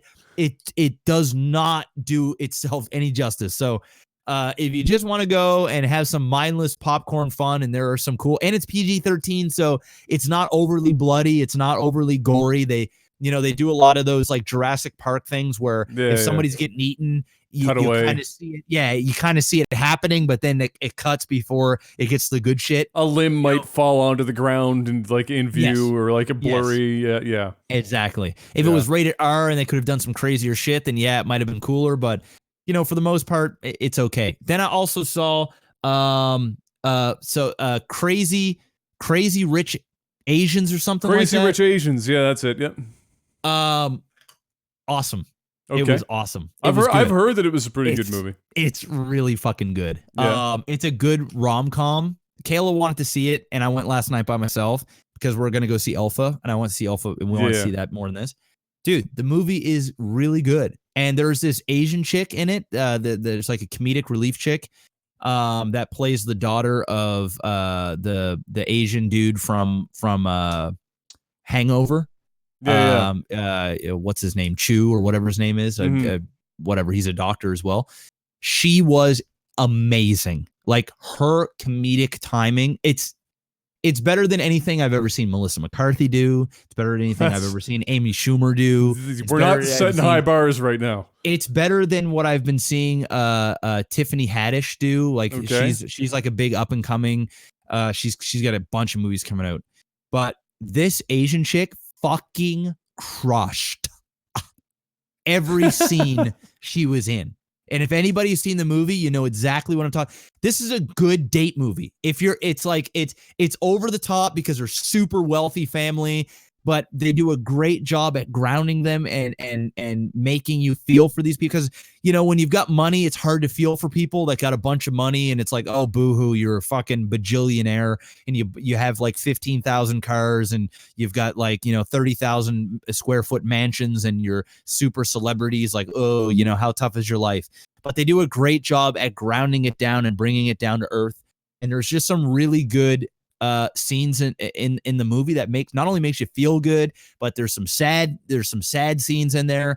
And I'm not Asian, but it made me realize the difference between Chinese and American Chinese. Oh, it's monstrously different. And that's a big theme in the movie where there's an American Chinese going into a Chinese traditional family, and I never realized. I mean, I always knew, right? I always kind of knew that there's differences, but now I really understand like the Asian or the Chinese culture, in terms of like tradition and family and it's pretty wild. it's wild, and you almost respect it, but at the same time you can also, it's almost like if you've got that racist grandmother that like doesn't like black people at all, but you can't fault her for it because it's the way she was brought up, and like she doesn't really, there might not be hatred there, but it's something like you almost can't get angry at the like you can. But you gotta take a step back and realize where people are from. Exactly. And all you can do is educate them and give your point and show that you're a person as well, and that skin color isn't a thing, or in this case, being Chinese but from a different part of the world doesn't really mean your ideologies are different, but you're still a person and you're still connected in this way. And they did a really great job at delivering that message in a way that I understood, that I was ignorant about, that I didn't know it about. And it was, it's cool that you can get a message of that without it being punched down your throat, and in a way that you care, where you're just like, wow, holy fuck, damn, I can, and then I could relate it in my own way, in different ways. So that was it was a fucking good movie. It's better than The Meg. Okay. It's I enjoyed it more than Christopher Robin. They're both good in their own ways. They're two totally different movies. Yeah. It's definitely a movie that you want to take your girlfriend to, or a date to. And it's a good rom-com. It's pretty fucking good, man. It's funny. There's no cringe. There's no like comedy that just lands super flat, that it's awkward. Like some of the jokes you're like, and then there's some that are like, holy fuck, that's funny. And then when it gets serious, when there's some dramatic moments, they act it out, and you feel for it. Like there's one point where there was this burn that was happening. I don't want to paint the picture too much for people that didn't see it, but there was this really intense scene. And there's this, actually, the Asian actress that plays a mom. I think she's in Star Trek. Actually, she's like one of the stars in the new Star Trek or something. There's a scene that she does, and then there's another scene with his sister that talks about her husband, and the way she delivered it, dude. I did this one when she delivered it. It was fucking cold, and I went, I literally went, like out loud. Right, like, and like I never do, like, you didn't even like hear yourself do it, like it just happened, and then you go, wait, was that out loud? I did, and I literally went, like and I couldn't, I was like, damn, and like, I could tell, like, the whole audience was like, god damn, that's, I got that from Crazy savagery. Rich Asian movie, comedy. Right, so that's good. I'm talking this shit up. It's good. Go see it. Like on Rotten Tomatoes right now. What are we sitting? Are we north of 85? Rotten Tomatoes, it's 92%. Oh, 95 audience score. The movie is fucking the shit, man. I'm telling you, it's good. That's man. good it's stuff. Good. That's good stuff. So that's what I went to go and see. And I need another really good comedy that is just a comedy. Right, that sounds like like it's a rom-com, or like whatever. Right, I need a really good. You want a funny movie? I want a funny movie, because the last time I laughed out loud in a theater at a comedy, like a pure comedy movie, I laughed out loud more at Christopher fucking Robin than I did at pure comedy movies for years. Yeah, The Other Guys is the last time I laughed out loud at a fucking movie. And it was in the first. It was that aim for the bushes scene, and it's one of the great. You could not watch that entire movie and go to YouTube and just look up The Other Guys, Aim for the Bushes, and you will piss yourself. If you don't laugh at that, you've no soul. The last movie that really got me, that was super funny, was that I remember, just that I'm sure there's been other movies that I've laughed, but that really fucking was comical and it was an animated movie of all things. It was the one with Seth Rogen or all those guys, the one where they're all food. Yeah, I know which movie you're talking about. I can't think of it off the top of my head. Oh my god, man, that movie was so fucking Sausage Party. Sausage Party. Dude, Sausage Party was the last movie that I watched that I nearly died in the theater from laughter. Shit is so fucking funny, dude. It's like, it speaks to me on every level of comedy that I like. It is so fucking funny. That's the last movie that I watched that had me gut-wrenchingly like laugh out loud to the point where I'm probably annoying people. That's how good that shit was. Yeah, I never ended up going into seeing that because it looked like too much of a gamble for me. Oh, it's funny. But I'll watch it when I get the opportunity to. I'll watch it when I get the opportunity. It's just funny. It's so cleverly written because everybody's a food and they're making fun of foods in the ways that we eat them, and then foods are being eaten by humans, and you're seeing the fucking horror of a carrot getting crushed in the mouth of somebody, and they're screaming like, fuck, shit, God! And they're literally, you can see it's rated R, right? And it's an animated movie, and you've got some of the most stoner comedic geniuses behind the voices of these things, and you can picture them as the food, and it's just funny, dude. It's funny as fuck. You should be watching that movie as soon as possible, bro. It's funny. Go watch it. Everybody go watch that shit. That's pretty good. Yeah, that sounds pretty good. More good news in the world of movie and TV. True Detective season 3 just wrapped up shooting. And so it is on pace for its 2019 release, and my body is ready.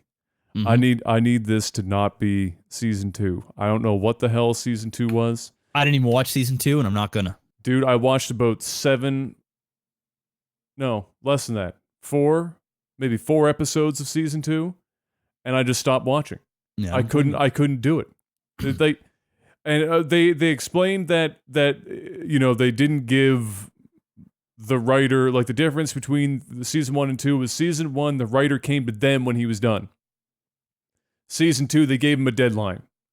So they said we've learned our mistake, and now we will wait for the writer to bring us the script. Yeah. And we won't make that mistake again. So that's why I've got big hopes for season 3.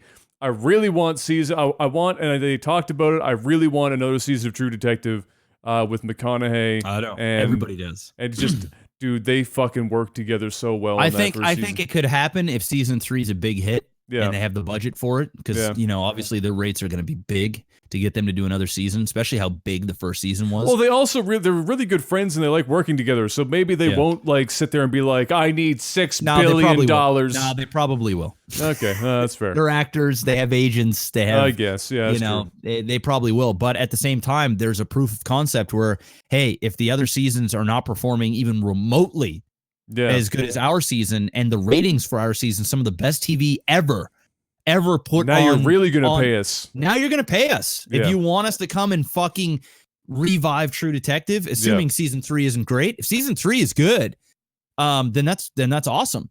But if it falls flat like season 2, I don't think they get a season 4 unless it's going back to those two characters. And if that's the case, then immediately everybody's going to jump back on board. But I'm excited. We'll see. I'll definitely give this one a try. But yeah, no, that's cool. They're all done. Yeah. Yippee. That's also James Gunn. There was an update on that. Oh, what happened there? Yeah, so James Gunn is not directing Guardians. Okay. But Disney is going to use his script. So he will get a credit for that as a writer's credit, and I think he's going to get a producing credit as well, and they're going to pay him $7 to $10 million for his script. And they haven't completely severed ties with him.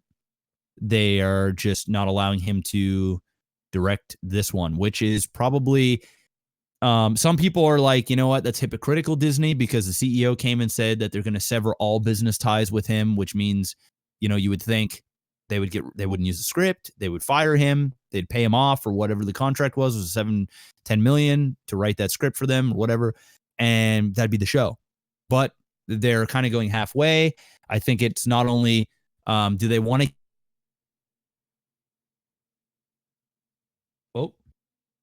That was weird. I just That was randomly dropped. That was very weird. You don't have a camera at the moment. You want it, and right, we're back. There we go. So not only do where was I? There were okay. So I think Disney. So people were mad because they're hypocritical. But then there was and on their defense, I think they met him halfway, where they're like, okay, look, we're gonna use your script. You're still gonna get paid. Dave Bautista is gonna be happy because, or happier because they're still using his script, so he's gonna be back on board.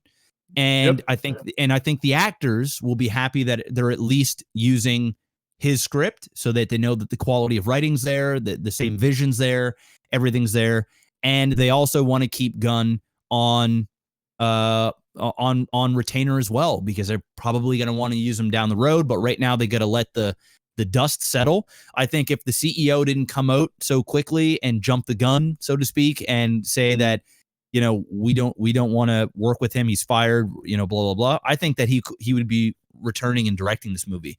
But for Disney to come out and just say that, they can't really go back all of a sudden from the pressures of actors and everything else. Unfortunate precedent. Exactly. Yeah. So I think we're getting a nice happy medium, and it's good news for Gunn, good news for Marvel fans, and good news for the actors, and we'll see what happens ultimately. Yeah, exactly. Yeah. Mr. Black, hit me up with the sounds of tech support. Tech support.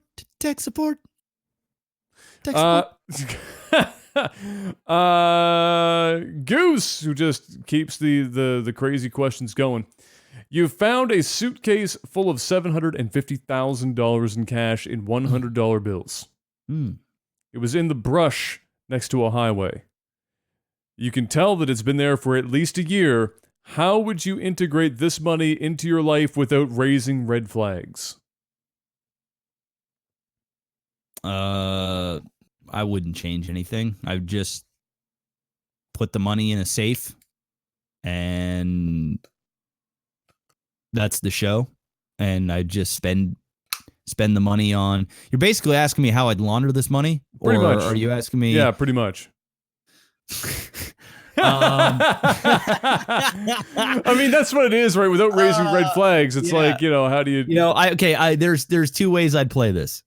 Number one is I would, basically hide the money. So I'd put it in a safe, or I'd split up a bunch of money. I'd probably give my mom $100,000, my dad $100,000. Tell them, don't deposit any of this money in the bank, or if you're going to do it over a period of time. And then I would just pay everything in cash that I needed to buy. I just buy things I needed in cash. I pretty much have everything that I need anyway, so it's not like, it's out of the norm. I have a good paying job to begin with. So most people, if I went out and bought a, $10,000 watch, or if I bought a, another car or whatever, people aren't going to think anything weird of it, because I make enough money that that would seem normal. So it wouldn't be anything crazy for me. But yeah, or I'd, take a few more trips I go to Vegas a couple times a year. I go to Vegas and be like, whoa, shit, I just I had an awesome trip in Vegas and I won a fuck ton of money, and boom, there you go. But of course, if I found $750,000, I would just, I'd claim it as income, and I would pay my taxes, and that'd be the show. Yeah. Oh, and to clarify, Goose did not plagiarize. He did give Reddit credit for that one. Okay. That was apparently a question that was also on Reddit. Yeah, I that's probably similar. I'd spread it around to people, because unless you're already filthy rich, you can't really adequately use $750,000. That's a lot of money. That's a shit ton of money. Without raising flags. Like, you can't, even if you said, well, I'm just gonna use that money to do things like buy food and or like groceries and things that aren't like an on paper expense that have a trail. Yeah. And then you're like, oh, I've got all this extra money around because I haven't been buying that stuff with my regular money. And then you go out and buy a new big expensive thing because of that. Then you're fucked no matter what. You're gonna get you're going to get caught with something. So I mean, it's not as bad for us because we are our own bosses, and our pays do fluctuate. There's a month where I could make ridiculous amounts of money, and then I could have a month like I had last month, and it being like a record low month in a while. It's still a lot of work to get rid of that much money, but it would be some work. But I mean, for if you're working at Swiss Chalet and you just came across a $750,000, you gotta work hard to hide that money, or at least not show that you have that much money. The great thing about it is if you're not an impulsive person and you can hold out, you can use that money for the rest of your life. I mean, if you really wanted to, you could be buying your groceries and things like that, and then just using your regular job money to save up to put a down payment on a house where there's a paper trail. But if you are the type of person that can't hold their horses and you want to go out and buy a new Porsche, or you want to go buy a house in cash, or you want to show off on Instagram and show that you bought this and this, then there might be some red flags, especially if somebody's reported that there's a $750,000 missing in your area, and then suddenly somebody is won the lottery. It might be a bit of a problem. So that might be. It's a good problem to have. I mean, shit, I'd love to find $750,000. I'd make it work somehow. It is a good problem to have. Yeah. What do we get here? Oh, what is this question?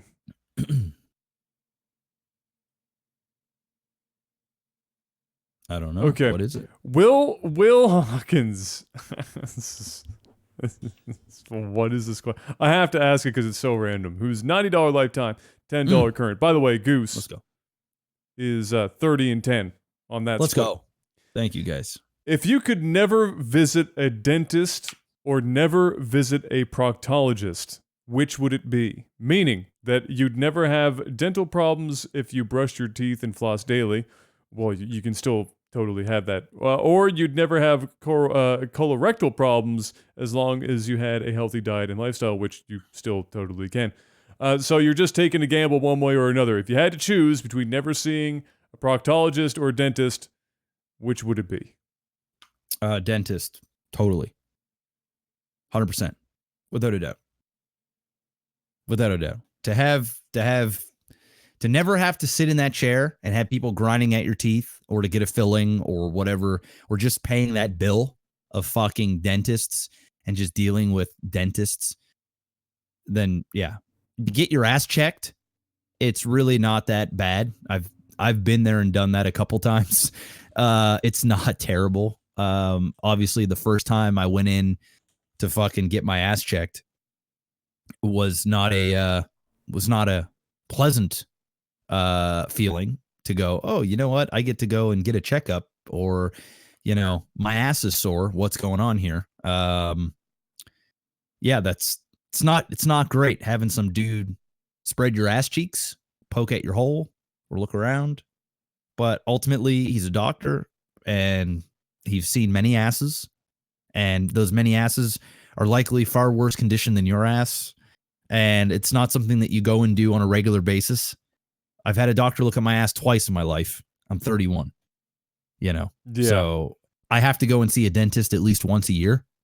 So I'm just doing the math here. One dentist sucks. And plus I want to get my ass checked anyway. Make sure I'm not fucking got, some weird shit going on down there, or something's crazy going on. So it's, I'd rather have that going on. It's tough. It's tough because dental problems, you can take care of your teeth. Stuff can still go wrong, and if you don't get it, fixed, I mean, you're damned if you do, you're damned if you don't. Dental problems can lead to a lot of problems. A lot of problems, like bad problems. Yep. Basically, you're getting, a proctologist, you're talking about an enlarged prostate, or you've got some form of cancer. The cancer is going to happen one way or another, whether the proctologist catches it or not. And the same really goes for the enlarged prostate. The difference being, of course, that the large prostate is going to show its signs pretty readily because you're going to be having a hell of a time taking a piss in the morning.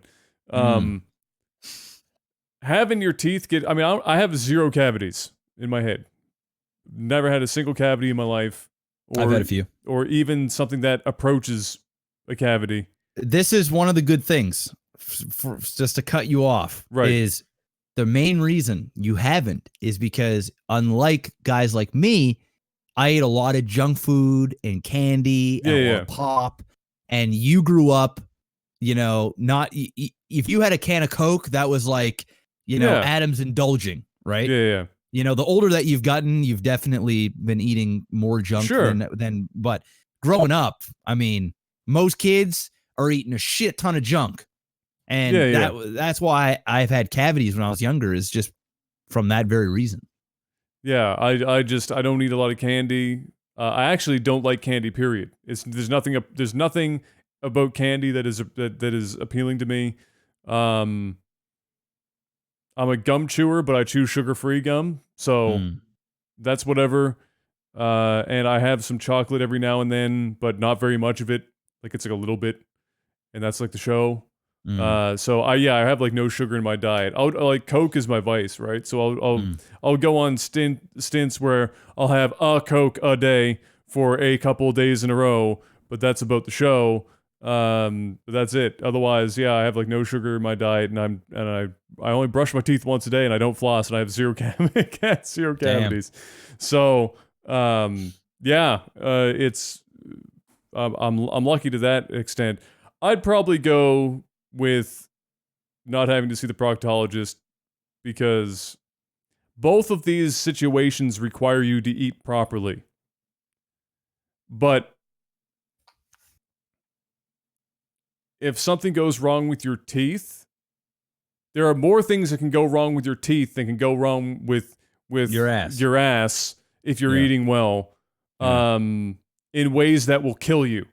Yeah. So mouth problems will flat out just fucking kill you if you let them go unchecked. So I'm gonna go with the reverse view. I'm gonna say I don't need to get my ass checked.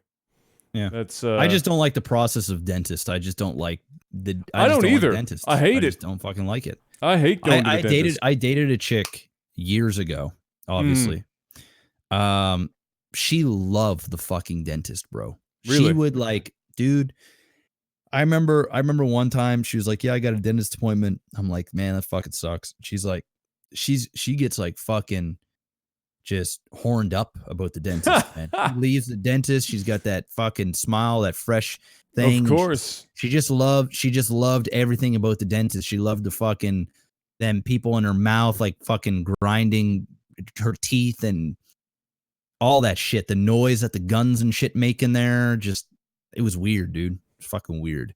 But she had a really nice smile and perfect teeth, and there's that.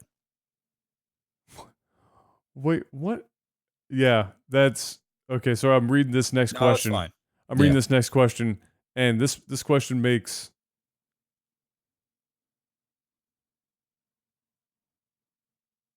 What is it? Okay. This comes in from Mr. Chili. Fresh pledge. So I have to ask the question because it's fresh. It's fresh. I can't not. $10. Let's go, Mr. Chili. Here comes the question. Try and keep up with this one. All right. Because it's a little wordy. As you guys know, the shelf life of a sports coach is on average 6 to 7 years with one team. They rarely quit. They rarely quit. They get fired. So if your significant other is a general manager and you are a coach, how many years are you lasting under their rule before getting fired?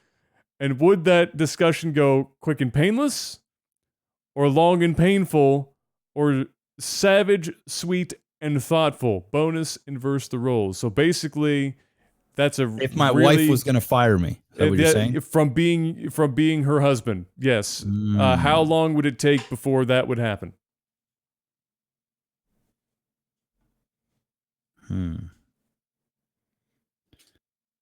From just breaking off the relationship. Just and would it be quick and painless, or Mhm. would she drag it out, or would it be, a mixture of the both? Be a little savage, a little sweet. Man, man, I don't know. It's weird. I couldn't picture a world where Kayla breaks up with me. I just can't. Like That's I like just- okay. I just can't visualize it. Like I'm trying to think. Like it definitely wouldn't. Well, yeah, okay. I'm gonna say quick, and aggressively, Okay. because I can't visualize. And how I many can't- years would it take?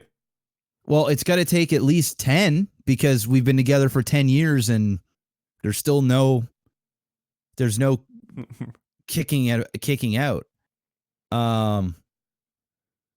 Yeah, I mean, and I'm saying this truthfully, like I'm being honest. No, like, I get you. like she wouldn't drag it out, right? She wouldn't drag it out, and she wouldn't be nice about it either. That's just not her personality. So I think it would be me having to fuck up real bad. Like, I mean, do something fucking terrible. And it would be the point of like, you are fucking a moron. I'm out. That's the only way I can visualize it. So if she's going to do it, it would be that minimum 10 years. Because I haven't really done that fucking stupid. I haven't done anything that would be like grounds of like a crazy, I might have annoyed her at times and shit. But I can't think of anything crazy that I've done that would be like, get the fuck out type shit.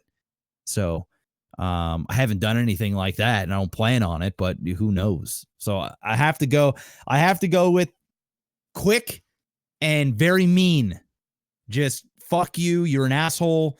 I'm out. That's the only thing I can visualize.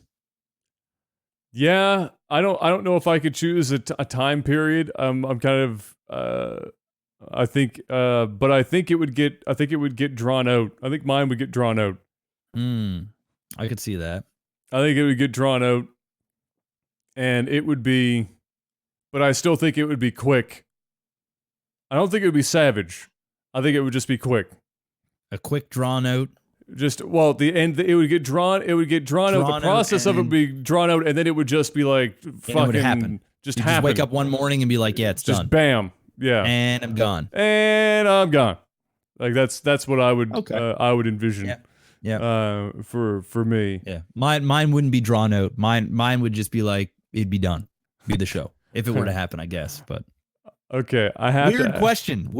I have to ask this because this name is right out of your own mouth.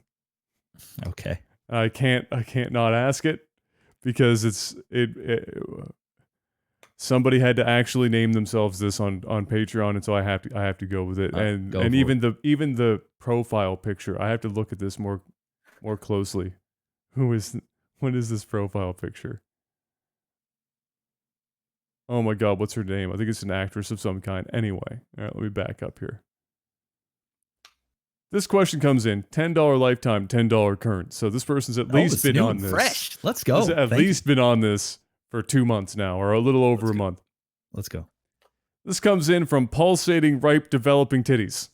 I love it.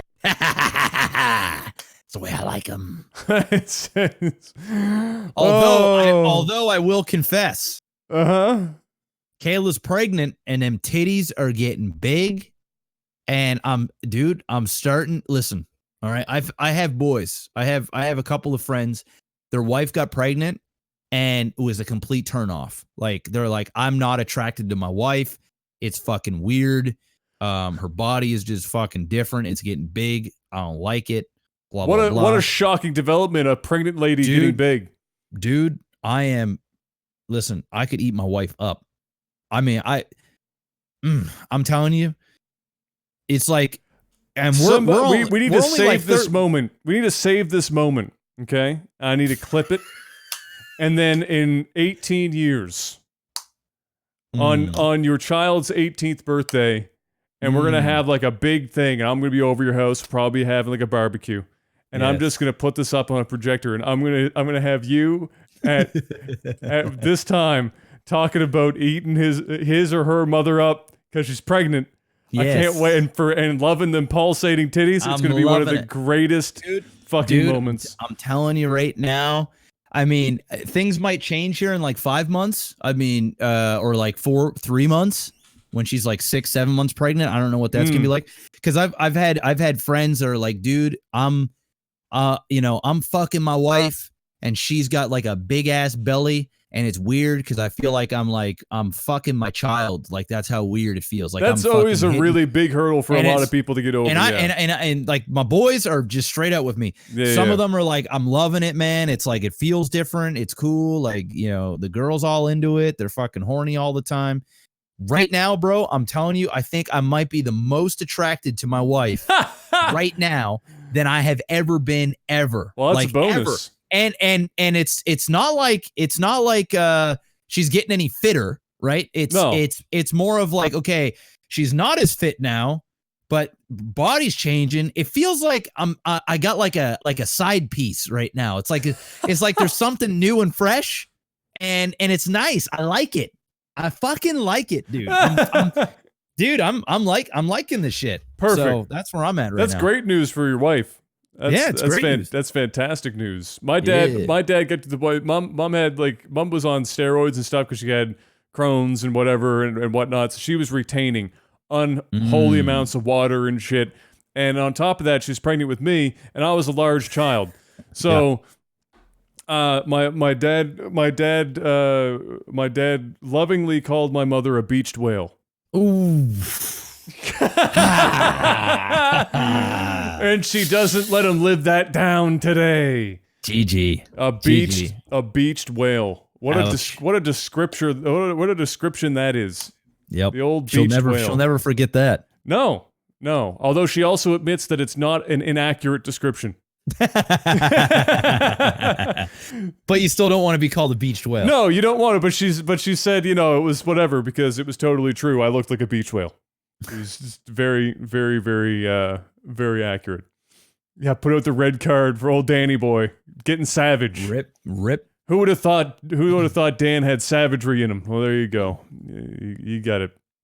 So there you go, ladies and gentlemen. That's the last of her for this week. Well, there's 2 of us now. We're on a regular podcast time. The flow it's flowing, it's going, it's joeing, it's smowing. Any other? And hoeing. Okay. And growing. Mm-hmm. Like our Patreon account. Hit us up.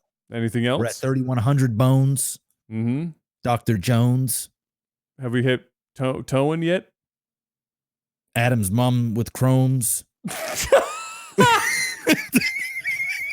I shouldn't laugh because it's not funny.